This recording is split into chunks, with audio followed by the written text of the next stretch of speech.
ಇವತ್ತು ನಾನು ತಗೊಂಬಂದಿರುವಂಥ ಒಂದು ಟಾಪಿಕ್ಕು ಫೈನಲ್ ಇಯರ್ಸ್ ಎಕ್ಸ್-ರೇ ಸ್ಟೂಡೆಂಟ್ಸ್‌ಗೆ ಮೋಸ್ಟ್ ಇಂಪಾರ್ಟೆಂಟ್ ಟಾಪಿಕ್ ಆಗಿರುತ್ತೆ. ಯಾಕಂದ್ರೆ ಎಲ್ಲಾ ಮಕ್ಳಿಗೂ ಒಂದು ಸಣ್ಣ ಡೌಟ್ ಇದೆ. ಡಾರ್ಕ್ ರೂಮ್ ಸೆಕ್ಷನ್ಸ್ ಅಲ್ಲಿ first question small hospital, large hospital ಹಿಂಗಂದ್ರೆ ಏನು ಅನ್ನೋದು ತುಂಬಾ ಡೌಟ್ಸ್ ಇದೆ. ತುಂಬಾ ಮಕ್ಳು ಇದನ್ನೇ ಕೇಳಿದಿರ. ಸೊ ಅದಕ್ಕೆ ಉತ್ತರ ನಾನು ಹೇಳ್ತೀನಿ ನಿಮಗೆ. ಓಕೆ. ಸೊ ಡಾರ್ಕ್ ರೂಮ್ ಅಂದ್ರೆ ಏನು? First of all it's A film processing room ಅಂತ ಹೇಳಿ ಕರಿತೀವಿ.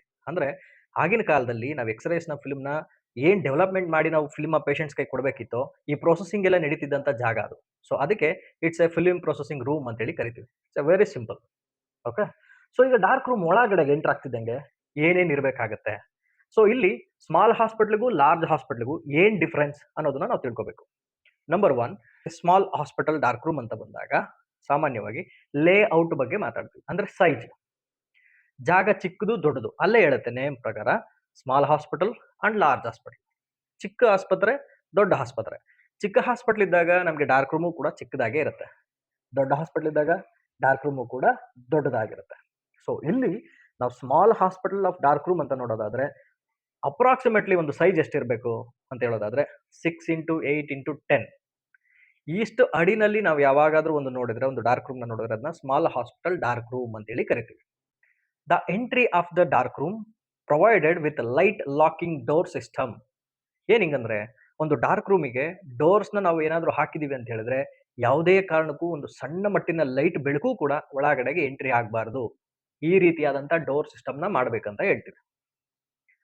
Second point, it is made by possibly 2 doors with zigzag passage between them. ಏನಂಗಂದ್ರೆ ನಾವು ಸಾಮಾನ್ಯವಾಗಿ ಡಾರ್ಕ್ ರೂಮ್ಗೆ 2 ಡೋರ್ ಇರುವಂತ ಸೆಟಪ್ ನ ಮಾಡ್ತೀವಿ.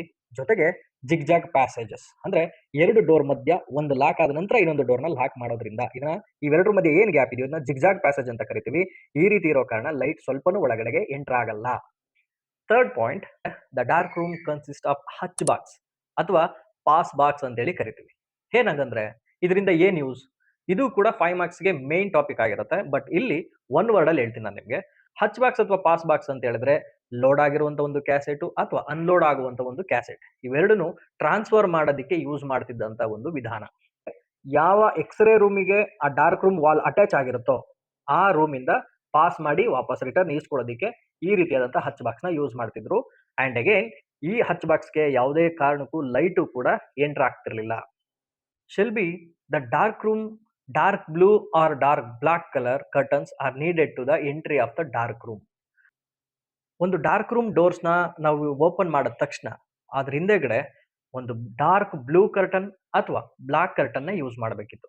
ಬಿಕಾಸ್ ಯಾರಾದ್ರೂ ಸಡನ್ ಆಗಿ ಡೋರ್ ನ ಓಪನ್ ಮಾಡಿಬಿಟ್ರೆ ಅಲ್ಲಿ ಬರುವಂತ ಲೈಟ್ ನ ಆ ಎರಡು ಕಲರ್ ಡಿಸ್ಟ್ರಾಕ್ಟ್ ಮಾಡಿ ತಡೆಯುತ್ತೆ, ಬ್ಲಾಕ್ ಮಾಡುತ್ತೆ. ಸೊ ಹಾಗಾಗಿ ಆ ಎರಡು ರೀತಿಯಾದಂತ ಕಲರ್ಸ್ ನ ನಾವು ಯೂಸ್ ಮಾಡಬೇಕಿತ್ತು. The x-ray room shall be a sufficient thickness to prevent a radiation. ಅಂದ್ರೆ ನಮ್ಮ ಎಕ್ಸ್ರೇ ರೂಮ್ ಏನಿರುತ್ತೆ, ಎಕ್ಸ್ಪೋಸ್ ಮಾಡುವಂತ ಒಂದು ರೂಮ್ ಏನಿರುತ್ತೆ ಆ ರೂಮ್ಗೆ ನಮ್ಮ ಡಾರ್ಕ್ ರೂಮ್ ಕೂಡ ಅಟ್ಯಾಚ್ ಆಗಿರುತ್ತೆ, ಒಂದು ವಾಲ್. ಸೊ ಈ ವಾಲಿಂದ ಯಾವುದೇ ಕಾರಣಕ್ಕೂ ರೇಡಿಯೇಷನ್ ಡಾರ್ಕ್ ರೂಮ್ ಒಳಗಡೆ ಎಂಟ್ರಿ ಆಗಬಾರ್ದು ಅನ್ನೋ ಕಾರಣಕ್ಕೆ ಸ್ವಲ್ಪ ದಪ್ಪ ಇರುವಂತ ಗೋಡೆಯಲ್ಲಿ ಕಟ್ಟಬೇಕು. ಮಿನಿಮಮ್ 6 ಇಂಚಸ್ ಅಥವಾ 9 ಇಂಚಸ್ ಥಿಕ್ ಬ್ರಿಕ್ ವಾಲ್ಸ್ ನ ಯೂಸ್ ಮಾಡಿ ಆ ಗೋಡೆನ ಕಟ್ಟಬೇಕಾಗಿರುತ್ತೆ. It is equal to 1.5 mm thickness of lead ಇದಕ್ಕೆ ಸಮನಾಗಿ ಇರುತ್ತೆ. ಸೊ ಈ ರೀತಿ ಸಮನಾಗಿದ್ದಂತ ಸಂದರ್ಭದಲ್ಲಿ ಯಾವುದೇ ಕಾರಣಕ್ಕೂ ನಮ್ಮ ಎಕ್ಸ್ಪೋಸ್ ರೂಮ್ ಅಲ್ಲಿ ಎಕ್ಸ್ಪೋಸ್ ಮಾಡುವಂತ ಒಂದು ಎಕ್ಸ್ ಡಾರ್ಕ್ ರೂಮ್ಗೆ ಎಂಟ್ರಿ ಆಗೋದಿಲ್ಲ. Dark room maintain sufficient temperature ಎಷ್ಟು ಅಂತ ಹೇಳಿದ್ರೆ 68 to 78 ಫಾರೆನ್ಹೈಟ್ ಅಂತ ಮಾತಾಡೋದು, ಅಥವಾ ಇಟ್ ಈಸ್ ಇನ್ ಡಿಗ್ರಿನಲ್ಲಿ ಹೇಳೋದಾದ್ರೆ 22 to 24 ಡಿಗ್ರಿ ಸೆಲ್ಸಿಯಸ್ ನಲ್ಲಿ ರೂಮ್ ಟೆಂಪರೇಚರ್ ನ ಮೇಂಟೈನ್ ಮಾಡಬೇಕಾಗುತ್ತೆ. ದ ಡಾರ್ಕ್ ರೂಮ್ ನೀಡ್ ಒಂದು ceiling fan or exhaust fan. Why? ಏನಕ್ಕೆ ಅಂತ ಹೇಳಿದ್ರೆ the dark room has divided to 2 sides. Number 1 wet side, number 2 dry side. Wet side ಅಂತ ಬರ್ತಿದ್ದಂಗೆ ನಿಮಗೆ ಗೊತ್ತಾಗುತ್ತೆ ಇಟ್ಸ್ ಎ ಕೆಮಿಕಲ್ ಫಾರ್ಮೇಶನ್ಸ್ ಅಥವಾ ಕೆಮಿಕಲ್ ನಾವು ಪ್ರೊಸೆಸಿಂಗ್ ಮಾಡುವಂತ ಒಂದು ಜಾಗ. ಸೊ ಈ ಜಾಗದಲ್ಲಿ ಗಲೀಜು, ಸ್ಮೆಲ್ಲು ಈ ರೀತಿ ತುಂಬಾ ಬಂದೇ ಬರುತ್ತೆ. ಇದನ್ನೆಲ್ಲ ಹೊರಗಡೆ ತೆಗೆಯೋದಕ್ಕೆ ನಮಗೆ ಒಂದು ಎಕ್ಸಿಸ್ಟ್ ಫ್ಯಾನ್ ಅಥವಾ ಒಂದು ಸೀಲಿಂಗ್ ಫ್ಯಾನ್ ಬೇಕಾಗ್ತದೆ. The dark room having A drainage area. So ಈಗ ಪ್ರೊಸೆಸಿಂಗ್ ಮಾಡದಂತ ನೀರು ವೇಸ್ಟ್ ಆಗೇ ಆಗುತ್ತೆ. ಆ ನೀರ್ನೆಲ್ಲ ಹೊರ ಹಾಕೋದಕ್ಕೆ ನಮಗೊಂದು ಡ್ರೈನೇಜ್ ಸಿಸ್ಟಮ್ ಕೂಡ ಬೇಕಾಗಿರುತ್ತೆ. ಅಂಡ್ ಅಗೈನ್ ವೆಟ್ ಸೈಡ್ ಅಲ್ಲಿ ನಮಗೆ 2 ಟ್ಯಾಪ್ ಆರ್ ನೆಸೆಸರಿ. ಏನಕ್ಕೆ? ಒಂದು ವೆಟ್ ಸೈಡ್ ಅಲ್ಲಿ ಇರುವಂತ ಡೆವಲಪರ್, ರಿನ್ಸರ್ ಅಂಡ್ ಫಿಕ್ಸರ್ 3 ಟ್ಯಾಂಕ್ಗೂ ಕೂಡ ನೀರ್ನ ಮಿಕ್ಸ್ ಮಾಡಬೇಕಾಗುತ್ತೆ ನಾವು. ಒಂದು ಡೆವಲಪರ್ ಪ್ರಿಪರೇಷನ್ ಮಾಡುವಾಗ ನೀರು ಬೇಕೇ ಬೇಕಾಗುತ್ತೆ. ಅಂಡ್ ಅಗೈನ್ ಫಿಕ್ಸರ್ ಮಾಡುವಾಗಲೂ ನೀರು ಬೇಕಾಗ್ತದೆ. ಅಂಡ್ ರಿನ್ಸ್ ಮಾಡೋದಕ್ಕೆ ಪ್ಯೂರ್ ವಾಟರ್‌ನು ಸಹ ನಾವು ಯೂಸ್ ಮಾಡಬೇಕಾಗುತ್ತೆ. ಸೊ, ಈ ಒಂದು ಟ್ಯಾಂಕರ್ ಜೊತೆಗೆ ನಮಗೆ ಒಂದು ಟ್ಯಾಪ್‌ನ ಯೂಸ್ ಮಾಡ್ತೀವಿ. ಇನ್ನೊಂದು ಟ್ಯಾಂಪ್ ಎಲ್ಲಿಗೆ ಅಂತ ಹೇಳೋದಾದ್ರೆ ಸಿಂಕ್. ಸಿಂಕಲ್ಲಿ ನಲ್ಲಿ ನೀರನ್ನ ಫಿಲ್ ಮಾಡಿ ಎಲ್ಲಾ ಎಕ್ಸ್‌ರೇ ಫಿಲ್ಮ್ಸ್‌ನ ರಿನ್ಸ್ ಮಾಡೋದಕ್ಕೆ ಸಾಮಾನ್ಯವಾಗಿ ಇನ್ನೊಂದು ಟ್ಯಾಪ್‌ನ ಯೂಸ್ ಮಾಡ್ತೀವಿ. ಅಂಡ್ ಅಗೈನ್ ನಮ್ಗೆ ಯಾವಾಗಲೂ ಒಂದು ಡಾರ್ಕ್ ರೂಮಲ್ಲಿ ಒಂದು tube light and 2 safe lights are needed. 2 safe ಲೈಟ್‌ಗಳು ಬೇಕು. ಒಂದು ಟ್ಯೂಬ್ ಲೈಟ್ ಸಹ ಬೇಕಾಗುತ್ತೆ. ಏನಕ್ಕೆ ಅಂತ ಹೇಳಿದ್ರೆ, ಸೇಫ್ ಲೈಟಿಂದ ನಾವು ಪ್ರೊಸೆಸಿಂಗ್ ಮಾಡುವಾಗಲೂ ಯೂಸ್ ಮಾಡ್ತೀವಿ. ಅಂಡ್ ಅಗೈನ್ ಲೋಡಿಂಗ್ ಮತ್ತೆ ಅನ್‌ಲೋಡಿಂಗ್ ಮಾಡುವಾಗಲೂ ನಾವು ಸೇಫ್ ಲೈಟ್‌ನ ನೋಡ್ತೀವಿ. ಬಟ್ ಎಲ್ಲಾ ವರ್ಕ್ ಮುಗಿದ ನಂತರ ಡಾರ್ಕ್ ರೂಮ್‌ನ ಕ್ಲೀನ್ ಮಾಡುವಾಗ ಅಥವಾ ಎಲ್ಲಾ ಪ್ರೋಸೆಸ್ ಮುಗಿದು ನಾವು ಹೊರಗಡೆ ಹೋಗ್ಬೇಕಂದಾಗ ಟ್ಯೂಬ್ ಲೈಟ್‌ನ ಆನ್ ಮಾಡಿ ಹೊರಗಡೆ ಹೋಗ್ಬೇಕಾಗುತ್ತೆ. ಫೈನಲಿ ನಾನೇನ್ ಹೇಳ್ತಾ ಇದ್ದೀನಿ ಅಂತ ಹೇಳಿದ್ರೆ, ಒಂದು ಡಾರ್ಕ್ ರೂಮ್ ಹೇಗಿರಬೇಕು ಅನ್ನೋದು ಸಹ ಹೇಳಿದ್ದೀನಿ. ಜೊತೆಗೆ small hospital and large hospital ಇವೆರಡಕ್ಕೂ ಡಿಫರೆನ್ಸ್ ಏನು ಅಂತ ಹೇಳಿದ್ರೆ, the only one reason layout ಅಥವಾ ಸೈಜ್ ಅಂತ ಹೇಳ್ಬೋದು. ಓಕೆ.